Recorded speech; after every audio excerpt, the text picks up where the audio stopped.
We've doubled up in the weather department tonight with team coverage. David and Tim are keeping track of what's happening tonight, tomorrow, and later this week. David, Paul, what's the very latest? Those hailstones are interesting because Tim and I were dissecting some of the storms earlier. Top's only going up to about 25,000 feet. That's not that high in the atmosphere, which means we've got a low freezing level, which means I think as we head into Thursday night, Friday, we do have a decent chance of seeing a little bit of sleet with that low freezing level. There's the cold front with the air dropping now into the 50s and 40s behind it, still in the upper 60s to near 70 ahead of it. And when you consider we had a high temp today of 80 at Bush, which was only one off the record of 81, and 82 at Hobby, which did set a new record high temp for the day.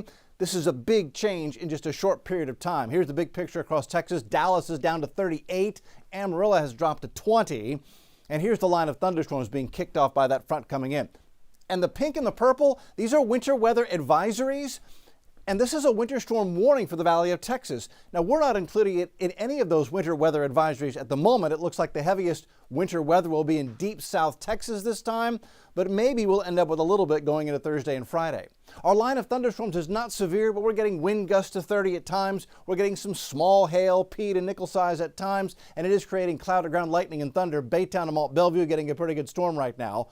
All of that line will push right toward the coast, Galveston, Ballroom Peninsula, as we head toward midnight tonight, and then on off the coast very quickly. And then that opens the door to the cold air to come on down. And then that opens the possibility of seeing temperatures drop enough to give us a little bit of a winter mix. And Tim Pandajis, you and I have been looking at this, not just the cold air coming in, but also the wind that's going to be blowing out there. Right, and as that front drops through for the rest of this evening and through the overnight, David, those winds are shifting and they're getting gusty. Here's a look at recent wind gusts up and over 25. We had a gust over 30 miles an hour recently at Bush, and this is going to get a little bit stronger by tomorrow morning. Here we are at 5 a.m., gust to around 30 miles an hour. Out of the north, making it feel that much chillier outside. Through the afternoon hours, it gets a little bit less gusty, but still on the breezy side, transporting in the colder air. We also have a wind advisory that's up for all of our coastal areas through the day tomorrow for those winds to gust 35, maybe even 40 miles an hour. All right, so here's a look at future track as we go through the day tomorrow. Starting things off at 10 a.m. We're cloudy. We've got maybe some spotty drizzle and mist.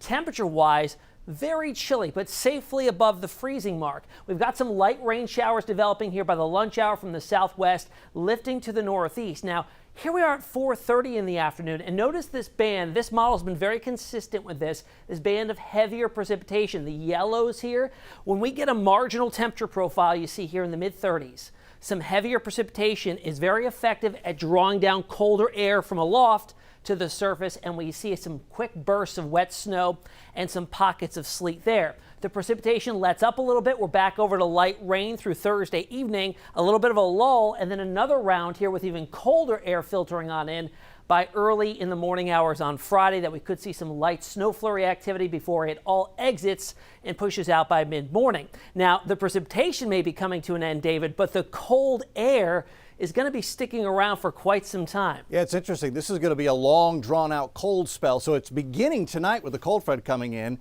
and then it lasts through at least Saturday. In fact, Saturday morning is the coldest morning of the bunch with a freeze line down into our coastal counties. Pearland 32 Saturday morning, Bush 30, Conroe 29, Huntsville at 29 degrees. You'll want to protect the pets, people, and plants. This is not cold enough to bother your pipes. And speaking of the duration of this cold, looking at the 6 to 10 day outlook from NOAA, they've got temperatures below normal likely across the eastern half of the country, including Houston and Texas, with the warm air out west, at least for the time being. So tomorrow's forecast, totally different from today. Instead of a high of 82, we'll have temperatures in the mid-40s at 8 a.m., 44 by noon, dropping to 42 in the afternoon. And there's that little bit of rain coming in that Tim showed you could out west begin to mix with a little bit of sleet out I-10 to the west of Sealy. The extended forecast Thursday night into Friday will go with a 60% chance for rain, maybe mixing with sleet Thursday night, 30% chance for a frozen mix early Friday morning. I think the key message with this chance for a little bit of sleet is that it's expected to be very light. We're not expecting any road or travel issues, but it's something we're paying attention to. Guys, back to you. Always have to stay on top of it. David, Paul, thank you.